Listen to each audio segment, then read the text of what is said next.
I call this the sigil of all masonry, a very deeply misunderstood seal that combines a lot of different symbolism, which I'm going to attempt to break down here today and help people to understand why this is the ultimate symbol of all forms of masonry, both light and dark. This symbol does not represent one thing, and it is not, you can't look at this in a unidimensional way of decoding the symbolism. It doesn't work like that. This is a dual symbol, very multifaceted. So there's there's 5 basic elements to this symbolism. You have the 2 phrases, annuit coeptis and novus ordo seclorum, which we'll break down in a moment. You have the all-seeing eye with the rays of light coming from it. You have the unfinished pyramidal structure built in stone or brick, and then you have the earth itself, okay? So those are the 5 basic elements that we can symbolically decode in this symbol.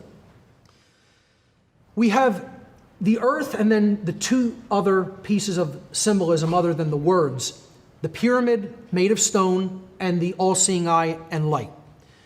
Okay, so the all-seeing eye and light represents knowledge, the spark of the divine, unity consciousness, alignment with natural law, aligning our own thoughts, emotions, and actions such that as we think, so we feel, so we act, and there's no contradiction between those 3 modes of consciousness.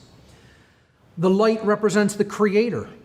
The eye represents the eye of the creator of the universe, shedding light into our physical domain, bathing the world in light. The brick represents heaviness, weightiness, a fixed position, no flow, hardness, rigidity, okay? Weighing down, blocking things, building barriers between things, right? Blocking the light out. That's what you do with that building material, with stone. Okay, it's the exact opposite of light. So really you only have 2 qualities of building material portrayed on the earth, light and stone. They're the 2 building materials of masonry. Symbolically in masonry, you are either building with light or you are building with stone, one or the other. Okay? If you're building with light, that means you're building with truth. You're building with knowledge. If you're building with stone, you're erecting barriers between people and obfuscating things. Now, the phrases, annuit coeptis, means, in Latin, annuit, third person singular present tense. Annuit means he, she, or it favors or looks favorably upon something. Coeptis means an enterprise, an undertaking, or a work in progress, a project that is actively being built but not completed yet. So put them together, annuit coeptis. He, she, or it favors our project, favors our undertaking, favors our work, favors our building. Well, what is that work? The bottom banner tells you what it is. Novus ordo seclorum. Literally translates as new order of the world, not of the ages. The Latin word seclorum would be of the ages. Seclorum means of the world or of the universe in Latin. So that phrase down there literally translates as new world order, unequivocally. So he favors our work, or he, she, or it favors our work, the new world order. Well, I would tell you that's the work of the light occultists and the work of the dark occultists, depending on which building material you are working with. So, let's look at what we would build if we are building with light as a light occultist or a de-occultist who wants to communicate truth. What would happen if we only build with light, and what another form of Mason does, what a Mason also does, is he tears down walls. He doesn't just build walls, he tears them down. So if we were to tear down the heaviness, the weightiness, the things that block us from the truth, the brick, the pyramid, the stone, the trap for souls, which is what the truncated pyramid ultimately represents. What would we have if we take the light of the Creator and remove the rest of the material? You'd only have the eye. You would only have the spiritual insight. You would only have the light of knowledge. You would only have the light of truth, the light of the Creator. There would be nothing else in the scene. That's what happens when the light workers or the light masons complete their task of transmuting the stone into light, or in other words, transmuting ignorance into knowledge.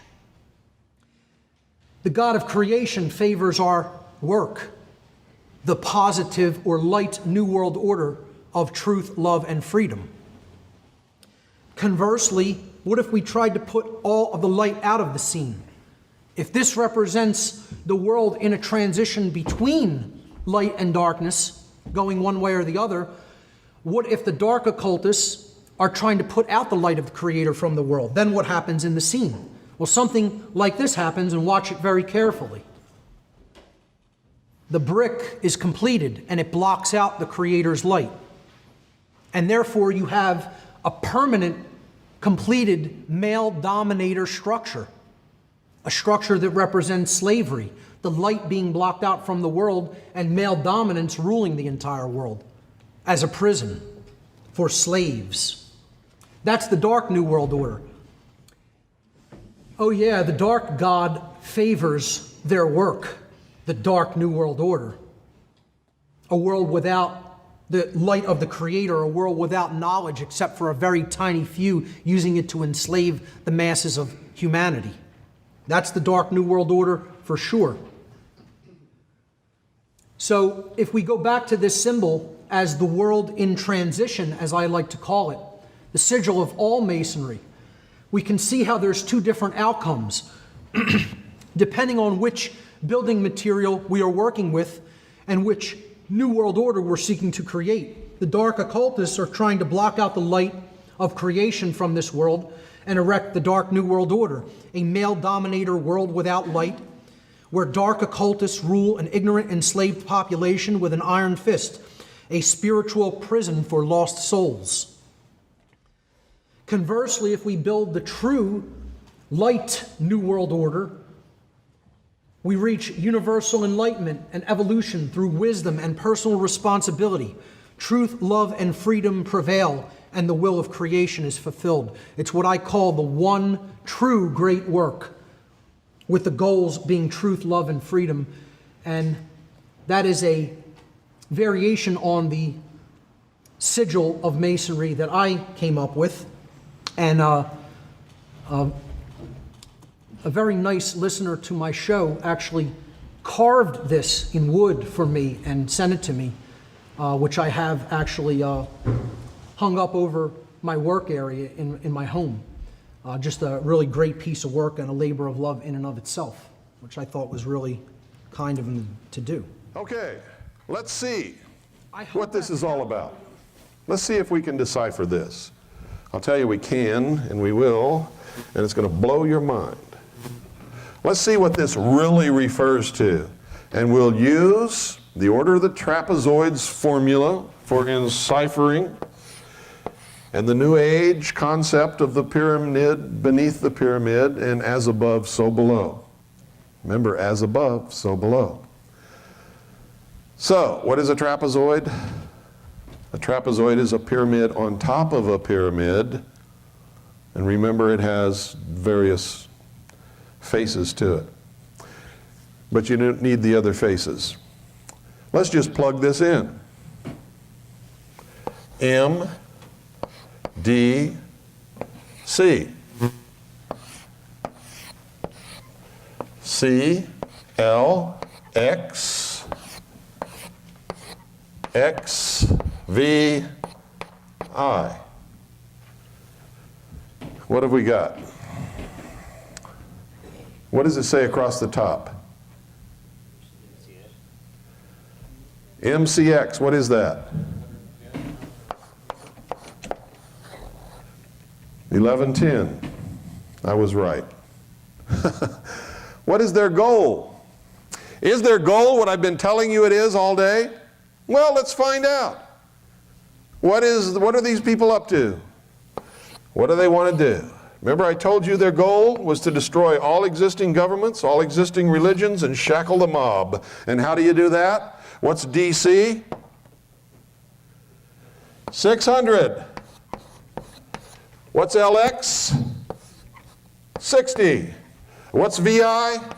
6. Their goal is to seat the Antichrist upon the throne of the world. And you've been carrying it around in your pocket forever.